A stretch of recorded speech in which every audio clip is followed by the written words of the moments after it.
नमस्कार आप सभी को।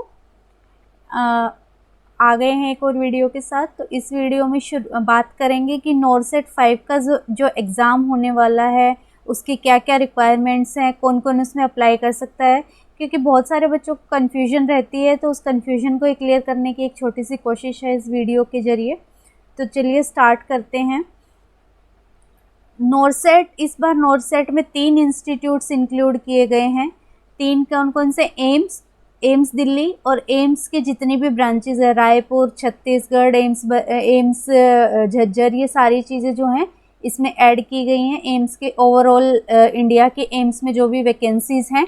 इसके अलावा सेंट्रल गवर्नमेंट के तीनों हॉस्पिटल्स RML, सफदरजंग और लेडी हार्डिंग, और NITRD national institute of TB and respiratory disease.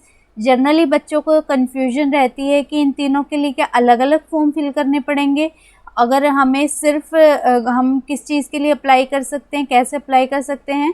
तो मैं बता दूं कि फॉर्म एक कॉमन फॉर्म है नॉरसेट का, जो कि एम्स की ऑफिशियल वेबसाइट पे अवेलेबल है। अब वहाँ पे जाके इसको फिल कर सकते हैं और आपके मार्क्स के आधार पर आपको जो है हॉस्पिटल्स अलॉट होंगे।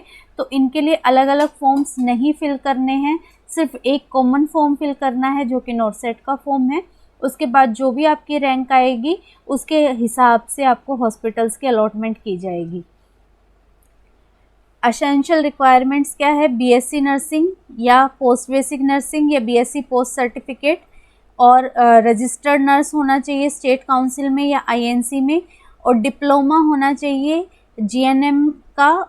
अगर डिप्लोमा है तो 2 इयर्स का एक्सपीरियंस होना चाहिए 50 बेडेड हॉस्पिटल में। मतलब क्या है, या तो आप BSc नर्सिंग हो तो आप डायरेक्ट फ्रेशर्स भी अप्लाई कर सकते हैं, पोस्ट बेसिक के बाद भी आप फ्रेशर अप्लाई कर सकते हैं, और पर आपका रजिस्ट्रेशन हो रहा मैंडेटरी है हर केस में।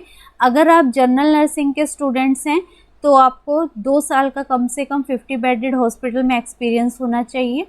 और अगर आप NITRD में जो है वो GNM फ्रेशर्स भी अप्लाई कर सकते हैं। तो अगर नॉरसेट 5 के फॉर्म की बात करूँ तो GNM फ्रेशर्स भी अप्लाई कर सकते हैं। वो सिर्फ एक हॉस्पिटल के लिए एलिजिबल होंगे, वो होगा NITRD। बाकी जो है, बाकी दोनों में, सेंट्रल गवर्नमेंट में भी और एम्स के भी जो है हॉस्पिटल्स हैं उनमें सब में अगर GNM स्टूडेंट्स हैं तो 2 ईयर एक्सपीरियंस होना चाहिए, वो भी 50 बेडेड हॉस्पिटल में। तो ये चीज़ यहाँ पे आप क्लियर कर लीजिए कि GNM फ्रेशर अप्लाई कर सकते हैं नॉरसेट में, लेकिन वो सिर्फ एक हॉस्पिटल के लिए एलिजिबल होंगे, वो NITRD। बल्कि जो बाकी के बच्चे हैं वो तीनों के लिए एलिजिबल हो जाएंगे। और अगर GNM के साथ 2 साल का एक्सपीरियंस है तो आप तीनों के लिए एलिजिबल हैं। नेक्स्ट, एज लिमिट जो है एम्स के लिए 18 से 30 साल है जनरल कैटेगरी की एज लिमिट, और 18 से 35 साल है सेंट्रल गवर्नमेंट हॉस्पिटल और NITRD। तो इस बार 35 साल तक के बच्चे अप्लाई कर सकते हैं नॉरसेट में। 30 तक के बच्चों के लिए तो तीनों हॉस्पिटल्स के लिए जो है वैकेंसी खुली हैं, लेकिन जो 30 से अबव हैं वो सेंट्रल गवर्नमेंट हॉस्पिटल और NITRD के लिए एप्लीकेबल हैं। तो अप्लाई कर सकते हैं 30 से ऊपर भी जिनकी उम्र हो गई है। तो एक अच्छी बात है कि 30 से अबव अब जो नहीं अप्लाई कर पाते थे अब वो अप्लाई कर सकते हैं।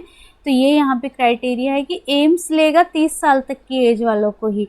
अगर 30 से अबव वाले क्लियर करते हैं तो वो उनको सेंट्रल गवर्नमेंट के कोई हॉस्पिटल या NITRD based on their ranks मिलेंगे। नेक्स्ट है फीस क्या है। फॉर्म अप्लाई करने के लिए जनरल कैटेगरी की फ़ीस है 3000 रुपये, और OBC की भी सेम है, और 2400 रुपये SC ST की फ़ीस है। डेट है एग्ज़ामिनेशन की 17 सितंबर को। इस बार जो मेन चीज़ है, पहले एक ही एग्ज़ाम होता था, इस बार कितने एग्ज़ाम्स हो रहे हैं? 2 एग्ज़ाम्स हो रहे हैं। एक हो रहा है प्रीलिम्स जिसको हम क्वालिफाई एग्ज़ाम भी कहते हैं, और एक होता है मेंस। तो वही बात है कि प्रीलिम होगा 17 सितंबर को और मेंस होगा 7 अक्टूबर को। ऑनलाइन अप्लाई कर सकते हैं आप 25/8 तक। 25/8 is the last date for online application, और ये ऑफिशियल वेबसाइट है एम्स की जिस पे आप अप्लाई कर सकते हैं। फॉर्म एक ही फिल करना है, हॉस्पिटल मिलेंगे बेस्ड ऑन द रैंक्स। और अगर आपके फॉर्म में कुछ गड़बड़ हो जाती है तो आप उसको एडिट कर सकते हैं। करेक्शन लिंक आएगा 26 से 8 के बीच में खुलेगा। अगर उसमें कुछ आपकी गड़बड़ है तो आप उसको एडिट कर सकते हैं। अब है कि प्रीलिम्स जो होगा वो एक क्वालिफाइंग एग्ज़ाम होता है और वो 90 मिनट्स का एग्ज़ाम होगा। 100 MCQs आएंगे 100 नंबर के, जिसमें से 20 नंबर की जीके आएगी और जीके और एप्टीट्यूड आएगा और 80 नंबर का आपका नर्सिंग रिलेटेड आएगा और 1/3 नेगेटिव मार्किंग होगी उसमें। अगर उसमें क्वालिफाइंग की बात करें तो 50 परसेंटाइल जनरल कैटेगरी की क्वालिफाइंग है, 45% OBC की और 40% SC/ST की क्वालिफाइंग मार्क्स होंगे। इसमें जो बच्चे लिए जाएंगे वो जो है लगभग 5 गुना बच्चे लिए जाएंगे जो ओरिजिनल सीट्स हैं उनके मुकाबले। और जो मेंस में होगा, मेंस में भी वही सेम है, 90 मार्क्स का पेपर होगा मेंस में भी और उसमें भी 100 MCQs होंगे 100 नंबर के और उसमें भी 1/3 नेगेटिव मार्किंग होगी।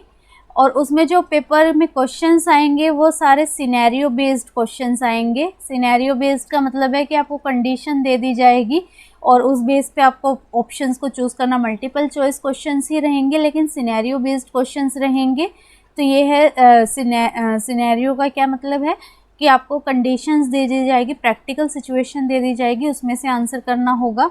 तो इसका लेवल थोड़ा टफ बेस का लेवल होगा और 5 गुना बच्चे मैं बता रही हूँ कि प्रीलिम्स में क्वालिफाई कर दिए जाते हैं और उनमें से उनका फिर मेंस होता है और मेंस होने के बाद जैसे ही जो आपके मार्क्स आएंगे उसके बेस पे आपको रैंक अलॉट की जाएगी और रैंक के बेस पे आपसे चॉइस पूछी जाएंगी कि कौन से हॉस्पिटल में आप जाना चाहते हैं और उसी के आधार पे आपको हॉस्पिटल्स की अलॉटमेंट की जाएगी।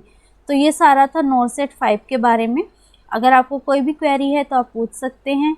आई होप कि सब कुछ क्लियर हो जाए and all the best for to all the students for NORCET 5। Thank you.